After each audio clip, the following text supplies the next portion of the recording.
Have you ever met someone who walked into your life when everything felt frozen and somehow brought the world back to life? On the edge of Redwillow Plains, a widowed daughter named Clara Whitfield fought the snow, her hands raw, her hope nearly gone. Then she found a dying cowboy, Luke Callahan, bleeding at her barn door. A stranger, a danger, yet something in his eyes stopped her from walking away. Would you risk what little you had left to save a man the world might call lost? For Clara, helping him wasn't just mercy, it was defiance. In a town that shamed her for her past, kindness became rebellion, and love became a choice that could cost her everything. If you had been her poor, judged, alone, would you have opened that door or turned away to protect your peace? This is not just a story of survival. It's about what happens when two broken hearts decide they deserve more than pain. Stay with us and see how courage, compassion, and one quiet act of love can change a life forever. Don't forget to like, share, and subscribe to Frontier Hearts so you never miss a story that speaks to your soul. The storm came down over Redwillow Plains like the wrath of heaven, swallowing every fence post and trail in blinding white. Clara Whitfield leaned into the wind, snow waist deep, her mother's old shawl frozen stiff across her shoulders. She pushed toward old Birch Barn, praying the roof would hold. She didn't expect to find a man dying there against the door, but kindness had stopped surprising her 2 years ago. The stranger lay half buried in a drift, his coat dark with blood. A bullet wound glistened at his side, the crimson almost black against the snow. His horse was nowhere in sight. Frost covered his lashes, and what little of his face she could see was the color of ash. When his eyes fluttered open blue and startling, he rasped one broken word.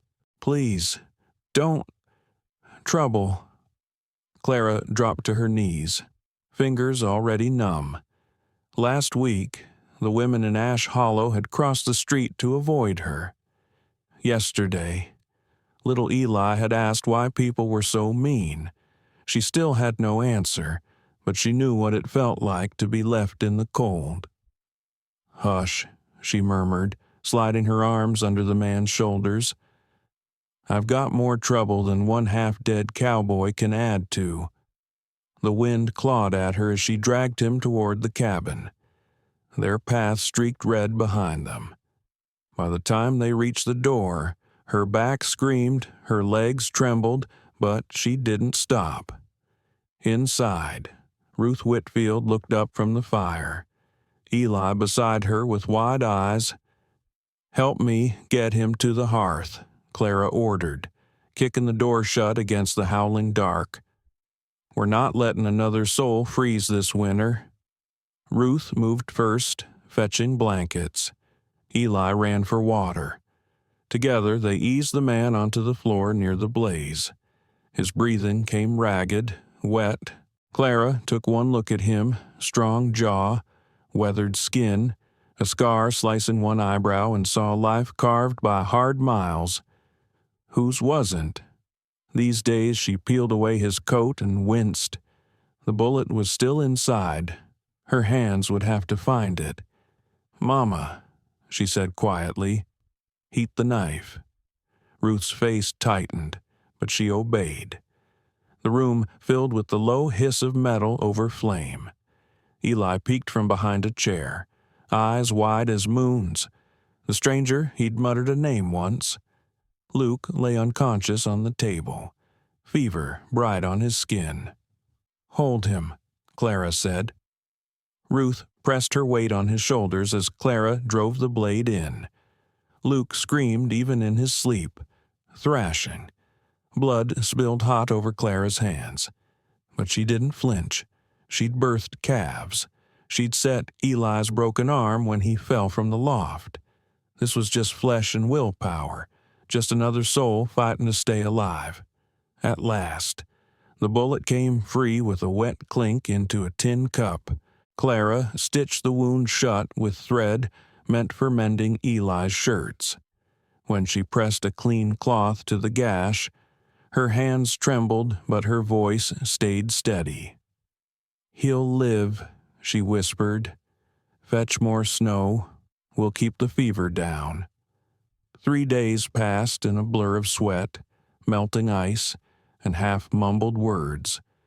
Luke drifted between nightmares, muttering names Samuel, Charlotte. Should have been faster. Clara didn't ask. She only cooled his brow and kept him breathing. On the 4th morning, his eyes opened clear and startlingly blue. He stared at the ceiling, then at her. "Where? Safe." "You're safe," she said simply. He tried to rise, but she pushed him back. "Don't be foolish. You'll tear the stitches. Why'd you help me?" His voice sounded like gravel. "Because someone should," she answered. He studied her a long time. "You don't know me. I could be a criminal." Clara gave a small, humorless smile. "The town already thinks we are. One more won't make much difference."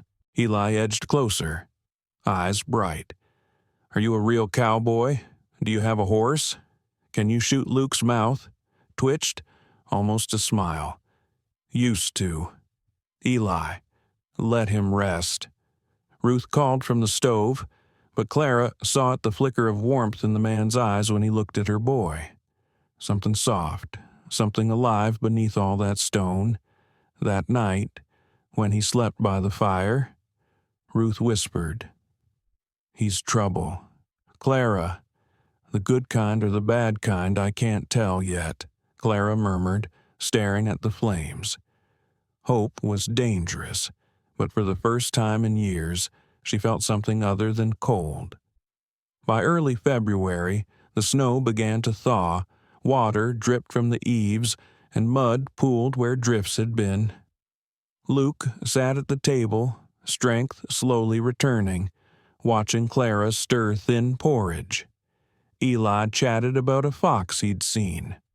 Ruth mended by the window. For a moment, it almost felt like family. "Where were you headed before the storm?" Clara asked. Luke hesitated. "Nowhere particular, just away. Away from what he stared at his hands. I worked a ranch in Wyoming 3 years back. Good man owned it, Samuel Danner. Claimed jumpers came one night. Shot him dead. I tried to stop them. Got this for my trouble." He touched his side. "Been drifting since?" Ruth set down her mending, her eyes soft with sorrow. Clara said nothing, but in her heart, something shifted pity, maybe, or understanding. 2 broken souls, both scarred by a world that forgot mercy. Outside, Redwillow Plains shone under the pale sun, and the snow began to melt. Neither of them knew yet that the thaw would change everything. Why Luke's voice was rough, every word scraped out like it hurt to speak. "Because I should have been faster. I should have saved him." He stared into the fire, jaw tight, eyes distant. His daughter, Charlotte. She called me a coward, said she never wanted to see my face again. Clara's voice softened. "And you believed her." Luke lifted his gaze to her. The flames flickered across his scar, carving shadows under his cheekbones. "Wouldn't you?" Clara ladled thin porridge into bowls, the silence between them thick as smoke. "My mama married a man named Miles," she said quietly. "He was charming, kind to Eli. We thought we'd finally found peace." Her breath caught. "Turns out he was wanted for horse theft in Missouri. Died in a shootout before we ever knew the whole truth." Ruth's hands stopped sewing. The only sound was the hiss of wind against the window. "The town branded us criminals too," Clara continued. "Church women won't speak to us. The store owner cheats us whenever he can. Kids throw stones at Eli on his way home. The boy looked up from his corner. They call me thief's bastard. Eli. Ruth's voice cracked. It's what they say. Mama. Luke's throat worked as he looked at them three people who had every reason to turn bitter, yet still took him in. I should leave, he said at last. I'm strong enough now. Clara straightened. Where would you go? He shook his head. Doesn't matter. Anywhere that's not here. He made it halfway across the yard before his legs buckled. The wound reopened, bleeding through his shirt. He fell face first into the mud, cursing his own weakness. Clara found him moments later, breath steaming in the cold air. You're too stubborn to die and too stupid to live, she snapped, fury trembling in her voice. She knelt beside him, trying to lift him back up. Why, he gasped. Why do you care? Because I'm tired of losing people, she said, dragging him toward the cabin with shaking arms. Because you look at us like we're human. Because my boy hasn't smiled in 2 years until you came along. Is that reason enough? Luke went still, staring at her. Then, softly, I'll stay until spring if you'll have me. That evening, Luke carved a small wooden horse for Eli by the fire. The boy watched, wide-eyed, while Ruth mended in silence. Clara looked on from her chair, unable to ignore the quiet warmth filling the room. Outside, the wind had gentled. Somewhere under the snow, life was stirring again. The first crocus pushed through the thaw 2 days later, mud slicked the yard, and the air smelled of meltwater and wood smoke. Luke worked despite Clara's protests, patching the barn roof, chopping firewood, teaching Eli how to whittle properly. From the window, Clara watched him move slow but determined, favoring his side yet never complaining. She hadn't asked him to help. He simply did. He's making himself useful, Ruth murmured, kneading dough. He's making himself belong, Clara replied, though her voice lacked conviction. Eli dashed through the mud with a wooden gun Luke had carved for him, laughter echoing across Whitfield homestead. Clara realized she was smiling before she even noticed. I need to ride to Ash Hollow for supplies, she said later that morning. Take Luke, Ruth suggested. No, Clara said quickly. That'll only make things worse. She was right. The town greeted her with the same cold stares as always. At Grayson's general store, the owner eyed her like she tracked mud into his clean floor. Cash only. Miss Whitfield, he said, crossing his arms. No more credit. I have cash, she replied, setting coins on the counter. That'll buy you flour, he sneered, sliding a single small sack toward her. Nothing else. Behind her, the town women whispered just loud enough. Did you hear she's keeping a strange man out there, living in sin? No doubt. Poor Ruth. That whole family's rotten. Someone ought to tell the pastor. Clara kept her eyes on the floor, grabbed the flour, and walked out before her tears could spill. She didn't cry until she was halfway home. When she returned, Luke was waiting on the porch, hat in hand. One look at her face and he knew. He didn't ask. He only opened the door and took the sack from her trembling hands. That night, she couldn't stop crying. Ruth held her close while Eli asked if he'd done something wrong. No, sweetheart, she whispered. You're perfect. The next morning, the sky was pale and sharp as glass. Luke saddled Ruth's old mare without a word. I'll be back before supper, he said. Where are you going? Clara demanded, but he only gave a quiet smile and rode off down the frozen track. When he returned hours later, the mare's flanks were lathered and his coat dusted with frost. He carried flour, salt, coffee, and a bolt of fabric for Eli's shirts. Clara blinked at the supplies, then at the empty holster on his hip. "Where's your gun?" she asked.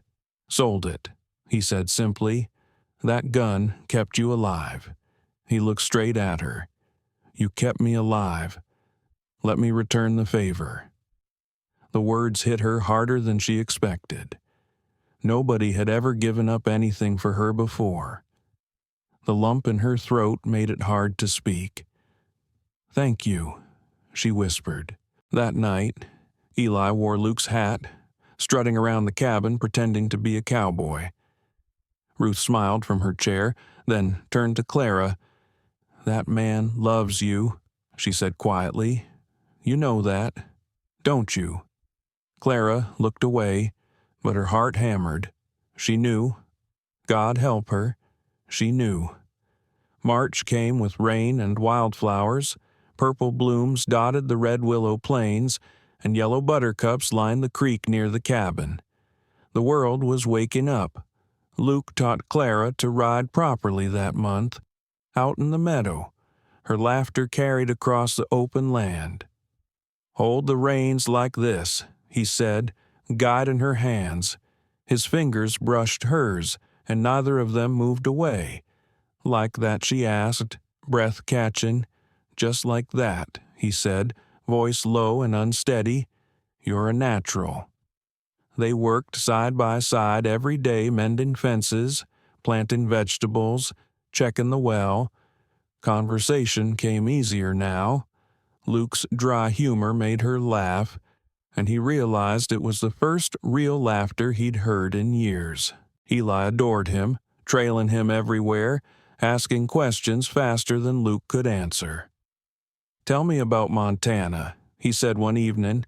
"Can I ride with you tomorrow?" Luke ruffled the boy's hair. "We'll see, partner." At night, they all sat by the fire. Ruth sewed. Eli whittled at scraps of wood.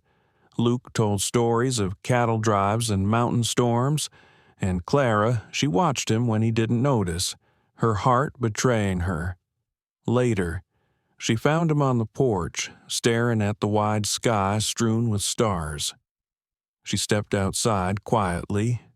"Can't sleep." He didn't look at her right away, thinking about what he hesitated, then said, "About Charlotte, about what I lost back then." He told her how he'd been engaged once, how a single moment of hesitation cost a man's life and a woman's faith in him. I froze. Clara. Just 1 second. But that second got Samuel killed. Charlotte said I wasn't a real man. Maybe she was right. Clara reached out, taking his hand. It was a deliberate choice, steady and sure. "Cowards don't face blizzards to save strangers," she said. "Cowards don't sell their only gun to buy flour for someone else's child. Cowards run. Luke, you stayed." He turned toward her then, eyes soft and searching. The space between them disappeared, their breath mingling in the cold air. For a heartbeat, it felt like the world had gone still. "Clara," he murmured, her name a confession. She would have answered, but from inside, Ruth's voice called, "Clara, can you help me with this?" The moment shattered. Clara stepped back, pulse racing, coming. "Mama." When she looked back, Luke was still there, watching her with something unspoken in his eyes. The stars hung bright over Whitfield Homestead, and though neither said another word, both knew something had changed. That night, sleep wouldn't come for either of them, and in the stillness of Redwillow Plains, love began to take root quiet, fragile, and inevitable. The night air round Whitfield Homestead felt heavy with something unspoken. When Clara joined Luke on the porch, he was staring out at the dark fields. The stars blinked faintly above Redwillow Plains, scattered like cold embers. "What are you thinking about?" she asked. For a long moment, Luke said nothing. The fire inside the cabin flickered behind them, spilling a faint glow through the window. "Charlotte," he said finally, voice rough as gravel. "Samuel Danner's daughter. We were engaged before the raid. When those claim jumpers came, I froze just for a heartbeat, but that heartbeat cost him his life.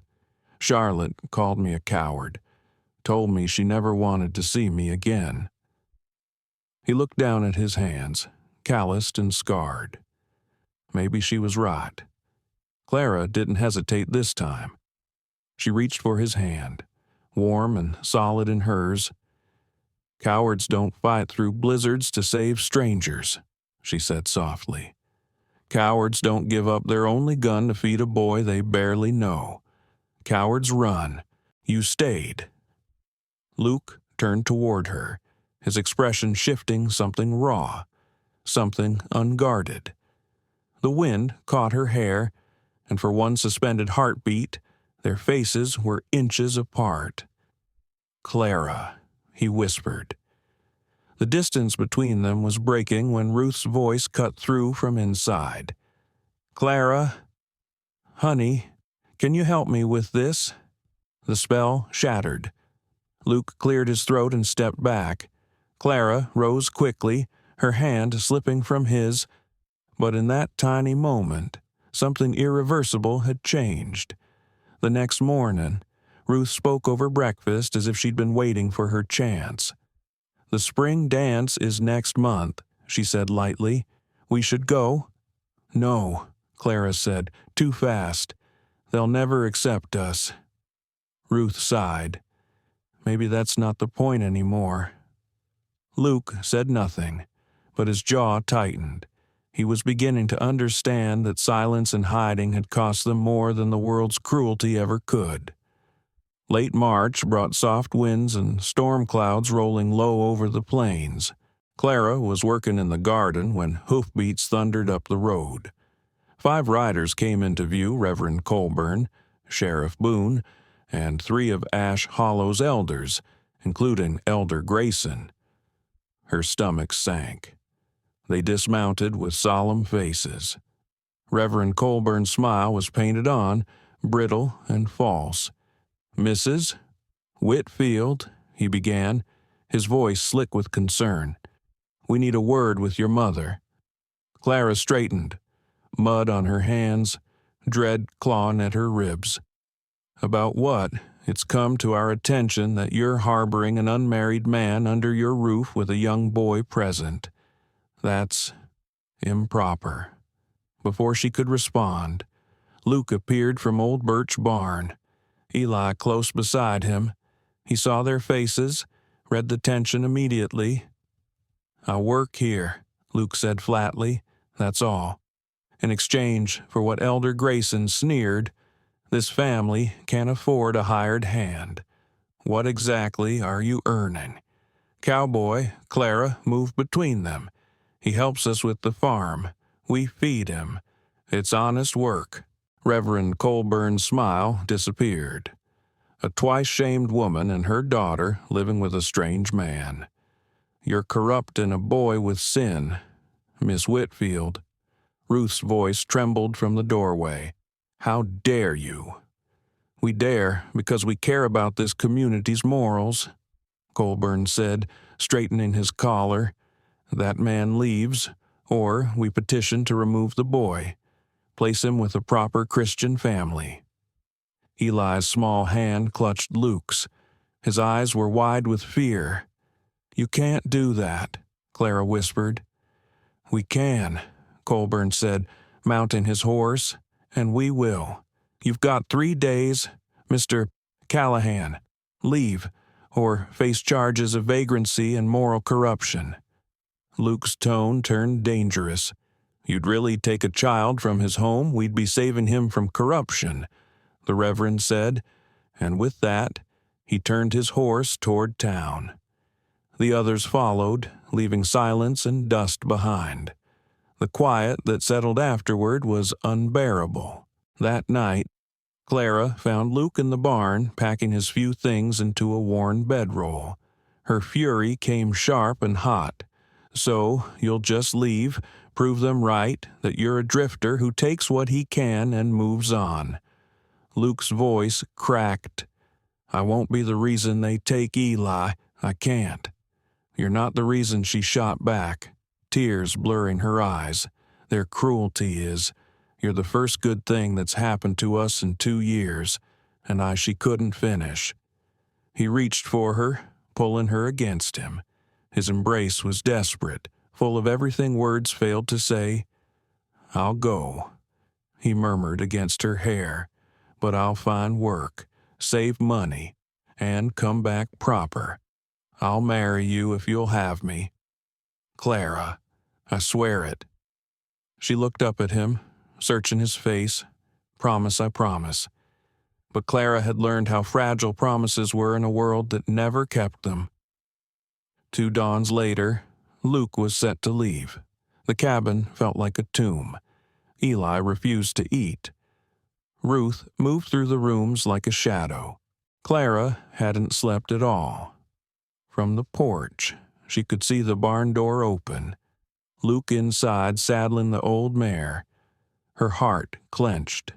In just 3 months, this stranger had become her whole world.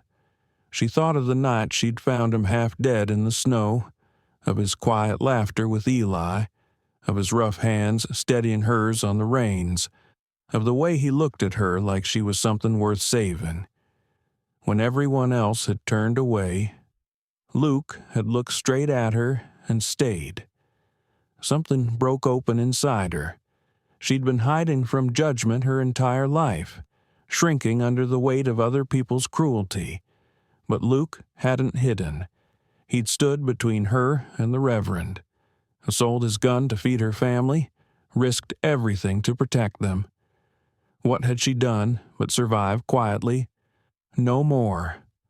Clara threw on her coat and marched toward the barn. "Wait," she said, breathless. Luke turned.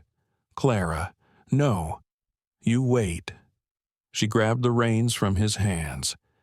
"I'm going to Ash Hollow. Don't you leave until I'm back." "Clara, what are you? Trust me." She leaned in and kissed him quick, fierce, unhesitating. His eyes widened, but before he could speak, she was already in the saddle, kicking the mare into motion. Wind stung her cheeks as she rode, mud splattering her skirts. She didn't slow until she reached St. Clement's Chapel, where the Reverend was arranging papers for Sunday's sermon. He looked up, startled, as she pushed open the door. "I'm going to the spring dance," Clara announced. Her voice carried through the empty church. "With Luke Callahan." The Reverend blinked. "Miss Whitfield, and if you or anyone else in this town has a problem with that," she said, stepping closer, "you can say it to my face in front of everyone, because I'm done hiding." Her voice echoed off the rafters, fierce and clear. "That man," she said, eyes blazing, "is worth 10 of your hypocrites, and I'll marry him whether you approve or not." Reverend Colburn's mouth opened and closed like a fish gasping for air. Words failed him completely. Clara turned and walked out into the sunlight, her boots striking hard against the church steps. The wind caught her hair, but she didn't care. For the first time in years, she felt lighter free. Back at Whitfield Homestead, Luke was waiting on the porch, hands braced against the railing, worry written across his face. "What did you do?" he asked as she dismounted. "I told them the truth," she said, breathless, cheeks flushed. "We're going to that dance. Luke, together. We'll stand in front of all of them and show we're not ashamed." "Clara," he said quietly, "they could make it worse." "They already have," she replied. "Now we choose how we live. not how they judge. Luke studied her face for a long moment. Then, slowly, he smiled a real smile, wide and warm, the kind that reached his eyes. "All right," he said. "Let's dance." From the doorway, Eli whooped with delight, and Ruth laughed through her tears. Outside, the clouds began to break, sunlight spilling across Redwillow Plains. Spring was coming, and they would face it together. Clara didn't wait to see Reverend Colburn's reaction. She left the church with her head high and the sunlight on her face, feeling lighter than she had in years. Her heart raced all the way home. But, for once, it wasn't from fear. Luke was standing on the porch when she arrived, the brim of his hat shadowing his confused expression. "What did you do?" he asked, half wary, half hopeful. Clara swung down from the saddle, breathless, her cheeks flushed from the wind. "I told them the truth," she said. "We're going to that dance together. We're going to stand in front of all of them and show we're not ashamed." He blinked at her, stunned. "Clara, they could make things worse." "They already have," she said, taking his face in her hands. "Now we choose how we live, not how they judge." Luke searched her eyes, his resistance faltering. Then, slowly, a smile broke across his face, real, full, and brighter than she'd ever seen. "All right," he said softly. "Let's dance." From the doorway, Eli let out a cheer that startled the chickens, and Ruth laughed, wiping tears with the corner of her apron. Outside, the clouds began to split apart. Sunlight spilled over Redwillow Plains, warm and golden. Spring was coming, and, for the first time in a long time, so was hope. The spring dance arrived on a Saturday evening in early April. The air smelled of rain and lilacs, and the hills shimmered green after the thaw. Clara stood before the small mirror in her room, smoothing the simple cream dress she had altered from her mother's old wedding gown. The lace was worn in places, but it fit her perfectly. Ruth pinned a loose curl behind her daughter's ear and smiled. "You look just like I did when your father saw me for the first time. Let's hope the ending's kinder," Clara said, but her smile reached her eyes. Outside, Luke waited in a freshly washed shirt borrowed from Mr. Talmadge and boots polished until they almost shone. Eli clung to his hand, his excitement too big to contain.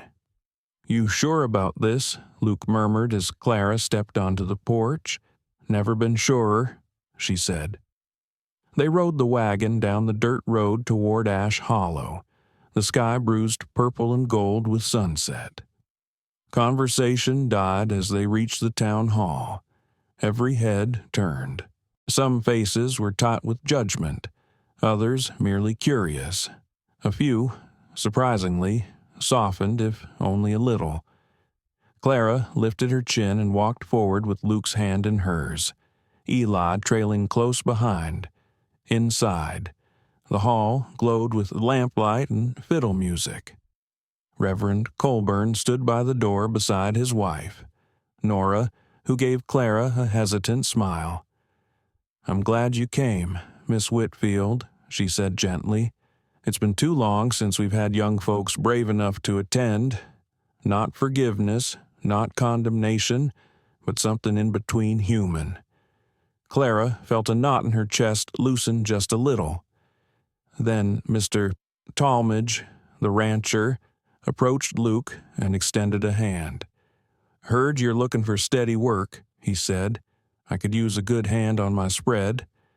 Pays fair if you can handle long days." Luke's grip was firm. "I'd be grateful for the chance." Around them, conversations began to stir again. A young mother thanked Clara for helping her son when he'd broken his arm the winter before. The blacksmith gave Luke a small nod of respect. Not everyone was kind. Mr. Grayson and a few families kept to the corners, whispering behind gloved hands, but the air was changing slowly, like frost giving way to thaw. When the fiddles started, Luke hesitated, rubbing the back of his neck. I can't dance worth a lick. Clara smiled, offering her hand. I don't care. He took it, awkward at first, but she guided him with quiet confidence. As they moved across the wooden floor, surrounded by the same people who once shunned her. Clara felt something inside her shatter, not from pain this time, but release. It wasn't the town's acceptance she needed. It was her own. For the first time, she was free. You were right, Luke murmured, stepping clumsily on her foot. Standing here with you, it's worth whatever comes. Clara laughed, a sound full of sunlight. Eli clapped along to the fiddle, and Ruth dabbed at her eyes, smiling through the tears. Even a few townsfolk began to tap their feet. It wasn't a miracle. The change was fragile, uncertain, but it was real. The ice had cracked, and something like belonging shimmered beneath it. As the dance wound down, Sheriff Boone approached. Clara tensed, bracing for more trouble. Instead, he tipped his hat. Mr. Talmadge meant what he said. Boone told Luke, he could use you. Seems you've earned yourself a place here. Not friendship, but acknowledgement. And that was enough. They walked home under a sky heavy with stars, Eli swinging between them, their hands joined. The night air was cool and clean, carrying the scent of new grass. Clara looked up at Luke and realized she no longer needed the town's approval. She had his love, her family's strength, and her own courage. That was enough. That was everything. 2 weeks later, late April dressed Redwillow Plains in wildflowers. Blue bonnets and buttercups rippled through the grass like painted waves. Luke now worked long days at Talmadge Ranch, riding home each evening just before sunset. Clara tended a garden that was beginning to thrive, beans curling up the poles, squash spreading wide, tomatoes reaching for the sun. Eli practiced roping fence posts while Ruth hummed old hymns, hanging fresh laundry on the line. The cabin that once felt like a place of survival had become a home. On Sundays, Clara and Luke walked into Ash Hollow side by side, no longer hiding. People nodded to them now, some polite, some cautious, some genuine. It was enough. They spoke quietly of a summer wedding, of what kind of life they might build on this patch of land that had seen both despair and deliverance. One golden evening, Luke asked Clara to walk with him to Old Birch Barn, the place where their story had begun. The air was sweet with bloomin' clover. The same wind that once carried snow, now soft and warm. Hard to believe this is where it all started, she said. He smiled. Feels like a lifetime ago. He reached into his pocket and pulled out something small, a ring carved from wood, inlaid with a bit of turquoise he'd found by the creek. I can't give you much yet, he said, nervous as a boy, but I'll get you a proper one someday. Clara's eyes shimmered. This one is proper. It's made by your hands, from this land, for our life together. He slipped it onto her finger. The fit was perfect. The sun dropped low, setting the plains ablaze in gold and rose. He kissed her, gentle and certain, the wind lifting the edges of her dress. From the cabin, Eli's voice rang out, whooping in delight. Ruth called them to supper, her voice warm with laughter. Life moved on simple, hard, beautiful. Later, as night deepened, Clara stood with Luke on the porch, The lamplight glowed behind them, smoke rising from the chimney. The garden shimmered under moonlight. The barn roof, once broken, stood strong again. Wildflowers dotted the yard like tiny promises. "Thank you," she whispered. Luke turned, brushing a strand of hair from her face. "For what?" "For staying," she said. "For choosing us." He smiled, pulling her close. "You saved my life that night in the blizzard," he said. "But you saved more than that. You saved me from being alone." Clara laid her head against his chest. "We saved each other," she whispered. And it was true. In a hard land among hard people, two wounded souls had found what they'd stopped believing in, not acceptance from everyone, but acceptance from each other. In that small, fierce love, they built something the prairie wind could never take away, a family not bound by blood, but by choice. When spring came again, as it always does, they were still standing together on the porch of Whitfield homestead, hand in hand, watching the sunrise wash over Redwillow Plains. And for the first time in their lives, the world felt wide and full of promise. Widow's Daughter. Heal's Cowboy reminds us that healing doesn't always arrive as a miracle. It often walks in quietly, wearing ordinary hands and tired eyes. Clara and Luke's journey shows that love isn't about perfection. It's about presence. Two people, each carrying their scars, dared to believe that kindness could rebuild what cruelty had destroyed.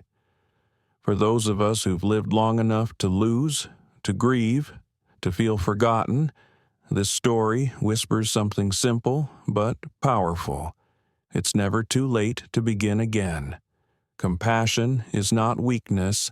Standing up for dignity, even in a small town that won't understand you, is a kind of courage only time teaches.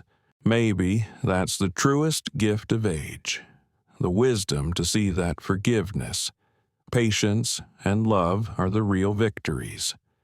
Whether we find them late in life or not at all, the effort itself is grace. When spring comes to every heart that's endured winter, that's when we remember even the hardest land can bloom again. Thank you for watching and sharing this journey across the Redwillow Plains. Your time and heart mean more than words can say. If Clara and Luke's story touched you, please like, share, and subscribe to Frontier Hearts, where every story reminds us that even in the hardest seasons, love always finds a way.